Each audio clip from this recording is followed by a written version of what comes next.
Boris Johnson resigned this week. What do you think it means to us here in America?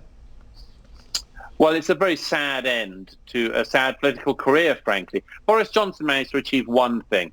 He actually managed to see through the will of the British people who voted to leave the European Union in 2016 and then faced the political elite establishment who didn't want to do what the public asked them to do. Boris Johnson actually got into power with a majority and took us out of the European Union, us British. That was one major achievement. After that, I'm afraid he just floundered. And as I said in the New York Post on Friday, there's a lesson in this for America. There's a lesson in it for all politicians.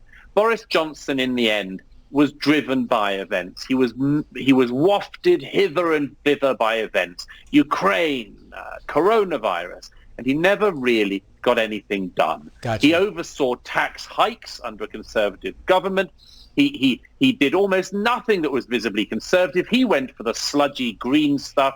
He thought he could be a sort of new type of conservative. In fact, he let down his base. He let down the British people. And in the end, I'm afraid, it ended his political career. It's a great demonstration of the fact that if you go into politics and don't stick to your principles, in the end, the world will buffet you around and you'll have nothing to show for it as you leave.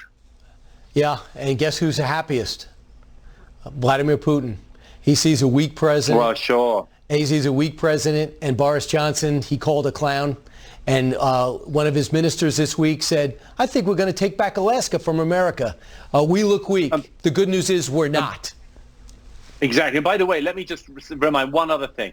All of the years since 2016, the British public were told that Brexit had happened because of Russian collusion. Absolute rubbish. Like they said in 2016 that Trump had been elected because of Russian collusion. All of it was rubbish. Point. But the left around the world did that. Well, actually, Boris Johnson, the one thing he did, as I say, was the Ukraine thing. He did take Ukraine seriously. He was head of the EU. He was ahead of America, actually, in arming the Ukrainians. And Vladimir Putin is scorning him on the way out. So I wonder what those Russia conspiracists think now. Putin never liked Boris Johnson. He certainly didn't like Brexit. He wasn't behind it any more than he was behind Trump. The facts keep on coming out, and I'm afraid there are some people who have their fingers in their ears. That's why we booked you, Douglas. You always have great opinions on the news that's breaking during the day. I appreciate it. Douglas, thank you very much.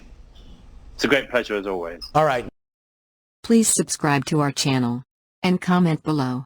Thank you.